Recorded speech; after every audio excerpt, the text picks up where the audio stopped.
سلااوان لەبێ ئەمڕۆ لە هەرێمی کوردستان لە هەولێر باڵاترین خەڵاتی مەدەنی سڤیلی دەوڵەتی ئیتالیا دەبەخشێتە نێچیروان بارزانی سەرۆکی هەرێمی کوردستان. ئەم خەڵاتە ساڵانە لەلایەن سەرۆکی ئیتالیاوە دەبەخشرێ بە پرۆسەیەکی ورتێ دەپەڕێتاوەکو ئەو کەسە دەستنیشانەکەن شایستەی ئەم خەڵاتە بێ. خەڵاتەکە دەدرێتە ئەو کەسانی کە ڕۆڵێکی زۆر کارایان هەیە لە پتەوکردنی پەیوەندی دۆستانە لە نێوان ئیتالیا و وڵاتانی دیکەدا. نێچیروان بارزانی ئەم ساڵ هەڵبژێردراوە بۆ ئەوەی کە ئەو خەڵاتە وەربگرێت.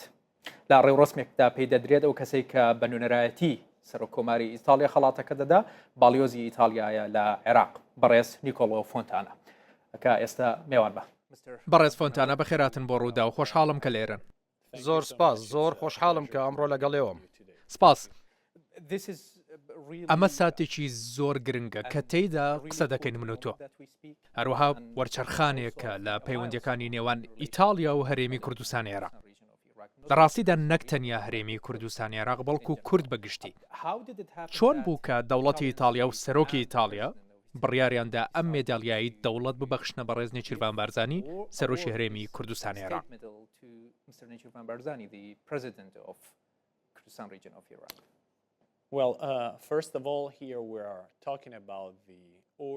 یەکەم شت ئێمە لێرە باسی میدالیای ئەستێرەی ئیتالیا دەکەین. ئەمە شانازیەکە.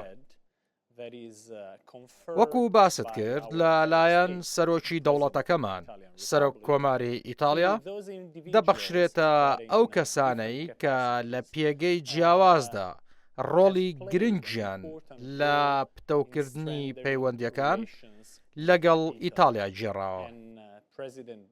سەرۆک نێچیروان بارزانیش بەڕاستی یەکێکە لەو کەسانە. هەر بۆیە سەرۆک کۆمارمان بڕیاری داوە کە بەرزترین پلەی میدالیای ئەستێرەی ئیتالیا کە سوارچاکی خاچی مەزنە پێ ببەخشێت. و پێم وایە سوارچاکی خاچی مەزن بەرزترین پلەیە. بەڵێ، دروستە، ڕاستە. لە ڕابردوودا ئەم میدالیایە بەخشراوەتە کەسانی دیکەی زۆر دیار، جا سەرکردەی سیاسی بوو بن یان کەسانی خاوەنکار. بۆ نمونە بانچیمۆن، سکرتێری گشتی پێشووی نەتەوەیە گرتووەکان. ئیتالیا چۆن تەماشای ڕۆڵی نێچیروان بارزانی دەکات لە پتەوکردنی پەیوەندیەکانی نێوان هەرێمی کوردستان و عێراق بەگشتی لەگەڵ ئیتالیا؟ ئەگەر بمەوێ کورتی بکەمەوە دەڵێم سەرۆک بارزانی دۆستێکی زۆر باشی ئیتالیایە. ئەو هاوپەیمانێکی جێگەی متمانەیە و هەمیشەوایە. سەرەتای وەکو سەرۆک وەزیرانی کوردستان و ئێستاش وەکو سەرۆکی هەرێمی کوردستان پشتیوانێکی گەورەی بەهێزکردنی پەیوەندیە سیاسی و کولتوری و کۆمەڵایەتی و ئابووریەکانی نێوان کوردستان و عێراق و ئیتالیا بووە. سەرۆک نێچیروان بارزانی ڕۆڵی لە ڕاکێشانی سەرنجی کۆمپانیا ئیتالیەکان بۆ ئەم بازاڕە گێڕاوە. ئەو کەسایەتیەکی سەرەکی بوو لە بڕیاری ئێمە بۆ دامەزراندنی کۆنسڵخانە لێرە و بەرزکردنەوەی بۆ کۆنسڵخانەی گشتی. وەکەوەی ئەمڕۆ لە هەولێر هەیە، بەڕێزیان چەندین جار سەردانی ئیتاڵای کردووە، دوجار لە مانگی ئایار بوو کە کۆبووینەوە و گفتوگۆی زۆر ئەرێنی لەگەڵ سەرۆکی دەوڵەتمان سەرۆک ماترێلا هەبوو. پەیوەندیەکانی ئێستای نێوان هەرێمی کوردستان و عێراق لەگەڵ ئیتالیا چۆن دەبینیت؟ دەڵێم کە لە ئاستێکی زۆر نایابن. پێم وایە ئێمە هەمیشە لە بواری سیاسی و کولتوریدا زۆر نزیک بووین. ئەگەر ڕاشکاوانە بڵێم لە کەرتی ئابووریدا دەتوانین زیاتر کار بکەین و بۆ ئەوەش پابەندین. پێم وایە توانایەکی بەرچاو هەیە کە تاوەکو ئێستا سوودی لێوەرنەگیراوە بۆ پەرەپێدانی هاوبەشیەکی نوێ. ڕاکێشانی کۆمپانیا ئیتالیەکان بۆ کوردستان و بۆ عێراق هەروەها برەودان بە بازرگانی، چونکە لەم وڵاتانە باگشتی خواستێکی زۆر بۆ ئیتالیا و بۆ بەرهەمەکانی ئیتالیا هەیە. سەرۆک نێچیروان بارزانی هەمیشە هەوڵ بۆ ڕێکەوتن و چارەسەری ئاشتیانە دەدات لە نێو هەرێمی کوردستان لە عێراق زۆر جاریش ڕۆڵ لە چارەسەری ئاشتیانە لە وڵاتانی دیکەشدا دەبینێت مەبەستم لە ناوچەکەدایە لێرە ئێوە و ئیتالیا چۆن تەماشای ئەم ڕۆڵەی نێچیروان بارزانی دەکەن ڕاست دەکەی ئەوە ڕۆڵێکی زۆر کاریگەر و بەرچاو دەژێڕێ ئەو نێوەندگیرێکی جێی متمانە و سەرکردەیەکی پراگماتیکە لە دەرەوەی سنوورەکانی هەرێم ناسراوە لە ئەوروپا زۆر ڕێزی لێ دەگیرێت بەهۆی توانای لە دروستکردنی پرد و تێپەڕاندنی ناکۆچیەکان هێشتا یەکەم جارم لەبیرە کە شانازی کۆبوونەوەم لەگەڵیدا هەبوو کاتێک دیپلۆماتێکی گەنج بووم ئێمە پێکەوە لەگەڵ وەزیری دەرەوەی ئەو کاتمان کۆبوونەوەیەکمان هەبوو لە بیرمە دوای ئەو دیدارە هەمومان سەرسام بووین بە زانیاریەکانی نەوەک تەنیا لەسەر ئەوەی لەم ناوچەیە ڕوودەدا بەڵکو بە زانیاریەکانی لەسەر دۆخی سیاسەتەکانی ئەوروپاش بە گشتی بەڕێز فۆنتانە کاتێ باسی ئیتالیا دەکەین بێگومان ناتوانم خۆم بگرم و پرسیار نەکەم دەربارەی هەڵبژاردەی تۆپیپەی ئیتالیا بەڵام دەبێ بوەستی گاڵتە دەکەم ئازادی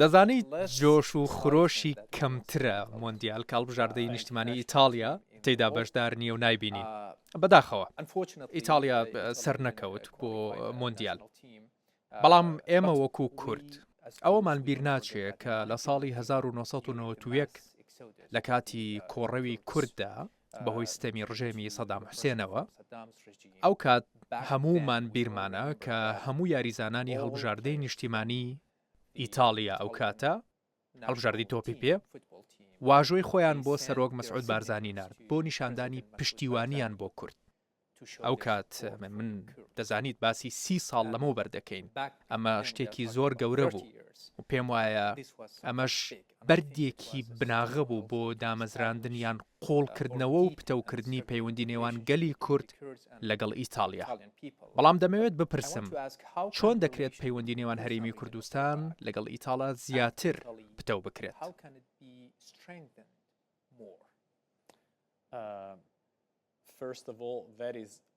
یەکەم شت ئەوە تەنیا یەکێکە لە نمونونەکانی دۆستایەتیمان پێم وایە گرنگە سەرنج لەسەر پەرەپێدانی هاوبەشیە ئابوووریەکان بێت بەڵام ئەوەی کە حەز دەکەم بیکەم ئەوەیە کە باسی ئەو دەرفەتانە بکەم کە دەکرێت لە ئاڵوگۆڕی زیاتری خوێندکاران و هاوبەشیەکی ئەکادیمی باشترەوە بێنە ئاراوە دەزانی هەموو ساڵێک ئێمە سکۆلەرشیپی ئەکادیمی پێشکەش بە خوێندکارانی عێراق و خوێندکارانی کوردستان دەکەین ژمارەیەکی زۆر نییە بەڵام هەنگاوێکی باشە پێم وایە ئەگەر دەست بکەین بە ئاڵوگۆڕیان خوێندکارانە کاتێک کە خوێندکاران هێشتا لە زانکۆکان و خەریکە دەچنە ناو ژیانی پیشەیی خۆیان تۆوێکی باش لە یادەوەریان دەچێنین ئەو کات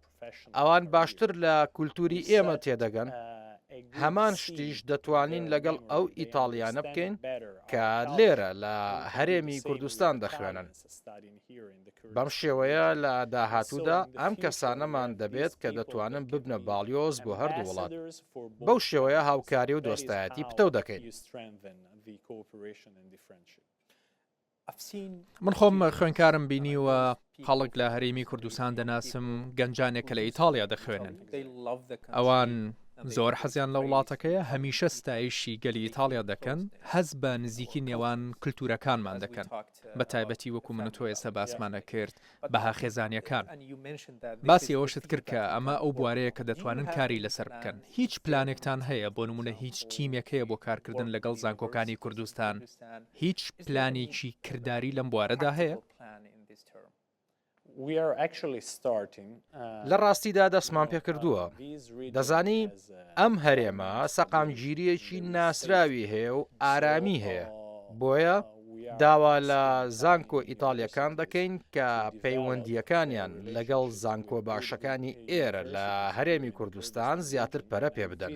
من سەردانی چەندین زانکۆ کردووە و هیوادارم لە ساڵانی داهاتووشدا هاوکاری زیاترمان هەبێ.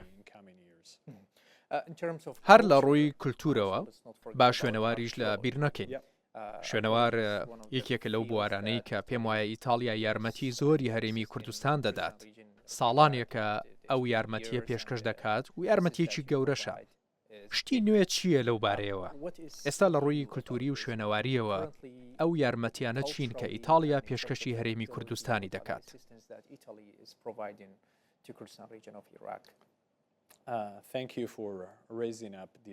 سوپاس بۆ باسکردنی ئەم بابەتە.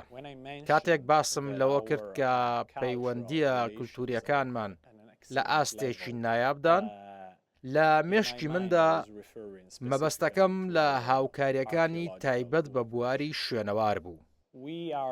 ئێمە دوو وڵاتین کە میراتێکی زۆر گرنگمان هەیە، شارستانیەتێکی ناسراومان هەیە کە پێویستە بیان پارێزین و برەویان پێ بدەین. ئەوە بە تەواوی ئەو شتەیە کە ئێمە تیمە شوێنەواریەکانمان لە عێراق و لە هەرێمی کوردستانیش ئەنجامی دەدەن. با تەنیا یەک داتات پێ بڵێم. ئیتالیا 22 تیمی شوێنەواری لە عێراق هەیە. 11 لەو تیمانەی لە هەرێمی کوردستانن. ئەمە بەرزترین ژمارەی تیمی شوێنەواریە کە لە جیهان هەمانە. بەرزترین ئاز لە کوردستانە؟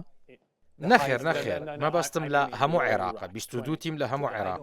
دەزانم، بەڵام 22 ئەمە بەرزترین ژمارەیەکە لە هەر وڵاتێکی جیهانەتانە. بەڵێ لە هەر وڵاتێکی جیهان. بێگومان ئەوە گرنگە بە هۆی شارستانیەتەکانی ڕابردوو، هەروەها هەموو ئەو شتانەی کە لە دوای خۆیان بەجێیان هێشتون.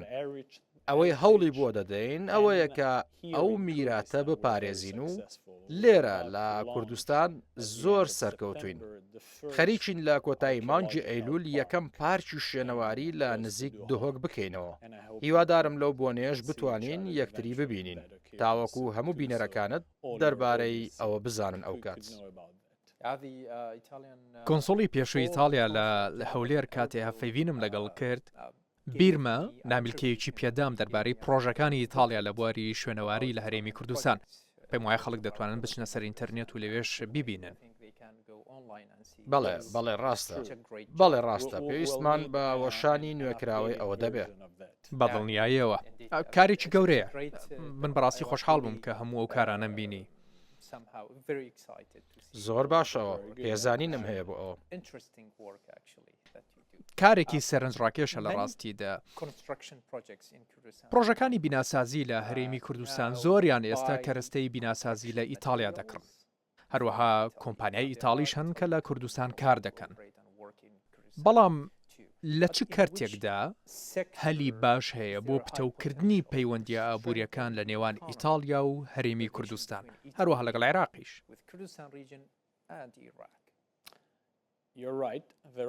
ڕاستە، کۆمپانیای ئیتالی هەن کە لە هەرێمی کوردستان کار دەکەن، بەڵام پێویستمان بە زیاترە. ئەوەش بە تەواوی ئامانجی ئێمەیە وەکو باڵێزخانە و وەکو کۆنسڵخانەی گشتی لێرە لە هەولێر. سەبارەت بە کەرتەکان دەزانیت تاوەکو ماوەیەک لەمەوبەر زۆرینەی کۆمپانیا ئیتالیەکان لەم وڵاتە لە بواری وزە کاریان دەکرد کە ئەوە شتێکی باشە، بەڵام ئەوەی کە دەمانەوێت بیکەین ئەوەیە ئامادەییمان هەمە جۆر بکەین و دەست بکەین بە چالاک بوون لە کەرتە جیاوازەکان. بۆیە دەتوانین کار لە سێکتەری کشت و کاڵ بکەین، بۆ نمونە بە تایبەتی بەرهەمهێنانی کشت و کاڵی پیشەسازی لەگەڵ پاکەتکردن و هەموو شتێک کە لەو سێکتەرە پێویست بێ. دەتوانین کار بکەین لە سەر بەڕێوەبردننی ئاو، ژێرخان، پیشەسازی تەکنەلۆژی. من لەگەڵ کۆمپانیا ئیتالیەکان لە کەرتە زۆر تایبەتەکان پەیوەندیم پێوە دەکرێ و هەست دەکەم کە هەلێکی باش هەیە لەبارەی دەرفەتەکانی عێراق و هەرێمی کوردستان تاوەکو دڵنیابینەوە کە یارمەتی ئەو کۆمپانیایانە بدەین بۆ ئەوەی سەرکەوتوو بن و لە هەرێمی کوردستان کارەکانیان بکەن. ئەوە سەرنجڕاکێشە. باست لە کشت و کاڵ کرد، هەروەها باسی بیناسازیشمان کرد، بەڵام ئیتالیا تەنیا ئەمە نییە. ئیتالیا بریتیە لە شتی شیک و جوان، خواردنی تایبەت، قاوە، هەروەها کەشخەیی وەکو خۆت ئێستا. دەربارەی ئەم کەرتانە چی؟ هیچ گرنگی پێدانێک دەبینیت؟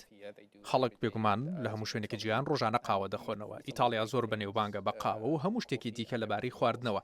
لەم بوارانەدا هیچ دەرفەتێک هەیە؟ بەڵێ، پێم وایە دەرفەتی زۆر گەورە هەن، بێگومان. ئەو بەرهەمانە ڕەنگە بۆ ئەم بازاڕە تاوەکو ڕادەیە گران بن، بەڵام دەزانم کە خواستێکی زۆر هەیە و خەریکە دەست دەکەین بە بینینی زیاتر و زیاتری بەرهەمی ئیتاڵی لە بوارەکانی خواردن، جلوبەرگ، مۆبیلیات لێرە و هەروەها لە بەغداش. من شاید حاڵی ئەم گرنگی پێدانە ڕوو لە زیادەیەم، ژمارەیە کڕیاری نوێ بۆ ئەوانە هەن. بۆیە هیوادارم کە لە داهاتوو بتوانین قاوەیەکی ئیتاڵی ڕەسەن بخۆینەوە و فرۆشگای مۆبیلیاتی جوان لێرە لە هەولێر ببینین و هەمومان بەپەرۆشین بۆ ئەو ساتە. دەزانی نەک تەنیا قاوە، ئایسکریمیش دێت. نازانم ئاگداری دیانە، بەڵام من کەسێک دەناسم بازرگانە تازە دەستی بە هاوبەشیەکی گەورە کردووە، هاوبەشیەکی چەندین ملیۆن دۆلاری لەگەڵ کۆمپانیایەکی ئایسکریمی ئیتاڵی لە ڕاستیدا تازە دەستی پێ کردووە. زۆر باشە، کەواتە دەبێت تاقی بکەمەوە. باشە، من ئامادەم ببمە تاقیکەرەوەی جیلاتۆ وەکو خۆمان دەڵێن. باش، باسی وەبەرهێنانمان کرد. ئەم وەبەرهێنان و هاوبەشیە پێویستی بە زمینەیەکی باش هەیە. پێم وایە گەندەڵی یەکێک بووە لەو ئاستەنگانەی کە هەموو وڵاتێک لە عێراق کێشەی هەیە لەگەڵی. سەر وەزیرانی نوێ عەلی زەیدی دەستی بە هەڵمەتێکی گەورە کردووە دژی گەندەڵی لە عێراق. ئایا ئەمە ڕێگە خۆشکەر دەبێت بۆ فراوانکردنی پەیوەندیە بازرگانیەکان؟ ئایا گەندەڵی ئاستەنگێکی گەورە بووە بۆ کۆمپانیا ئیتاڵیەکان تاوەکو بێن لە عێراق کار بکەن؟ یەکەم شێت با بڵێم کە من شانازی کۆبوونەوەم لەگەڵ سەرۆکوەزیرانی نوێ هەبوو. پەیامێکی پیرۆزباییم لەلایەن سەرۆکوەزیرانمان جۆرجا میلۆنی پێگەیان. دەزانیت بوونی دڵنیایی یاسایی زیاتر بێگومان بەشدار دەبێت لە دروستکردنی ژینگەیەکی کاری باشتر. بەمەش کۆمپانیای ئیتاڵی زیاتر دێن، ئێمە وەکو ئیتاڵیا پشتیوانی حکوومەتی نوێ عێراق دەکەین و باوەڕیشمان وایە کە ئەوەی دەیکەن یارمەتی عێراق دەدات، وا دەکات لە کەرتی ئابووریدا زیاتر گەشە بکات.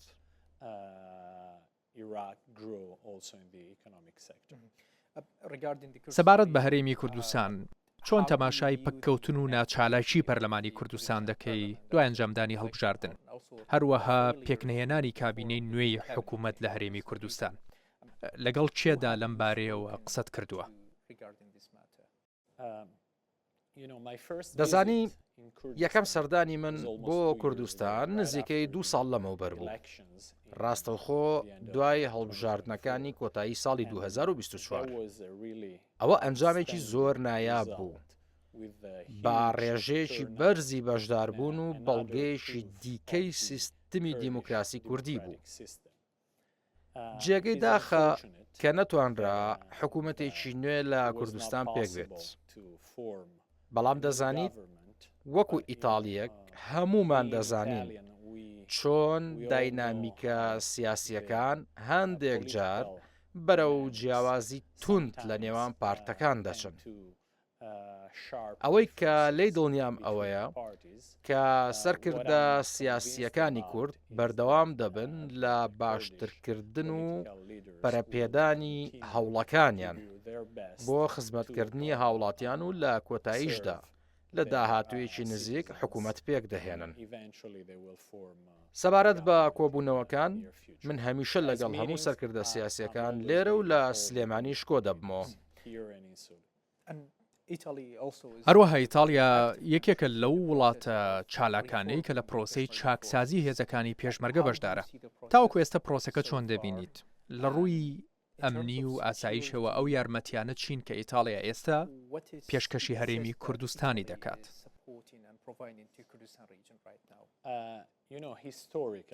دەزانیت لە ڕووی مێژوویەوە دەتوانین بڵێین کە ئێمە ئامادەی سەربازیمان لێرە هەیە. سەربازانی ئیتاڵی وەکو ڕاهێنەری پێشمەرگە لێرن.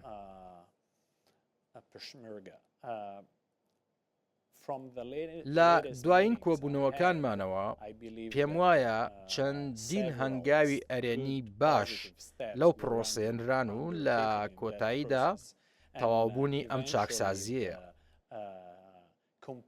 وەکو خۆت باست کرد بەم زوانە دەبێت بۆ ئاسایشی ئێمە. ئێمە پێم وایە وەکو پێشتریش گوتم ئەمە هەرێمێکی زۆر ئارامە. سەربازەکانمان ڕۆڵێکی زۆر گرنگیان لە یارمەتیدانی کوردستان بۆ گەیشتن بەم دۆخەی ئێستا بینیوە. ئایا لە ئەنجامی چاکسازی هێزەکانی پێشمەرگە دڵخۆش و ڕازین؟ ڕاستی من هێندە ئامادەکاریم بۆ ئەوە نەکردووە. من باوەڕ بۆ دەکەم کە سەربازەکانمان سەرکردە سەربازیەکانمان لێرە پێم دەڵێن و ئەوەی هەندێک سەرکردەی سیاسیش پێیان گوتوم کە هەندێک هەنگاوی ئەرێنی هەبوون. بەڕێز نیکۆلۆ فۆنتانە بەڕاستی خۆشحاڵ بووم کە لێرە لەگەڵمانن. بەخێربێن بۆ ڕوودا. زۆر سپاستا دەکەم.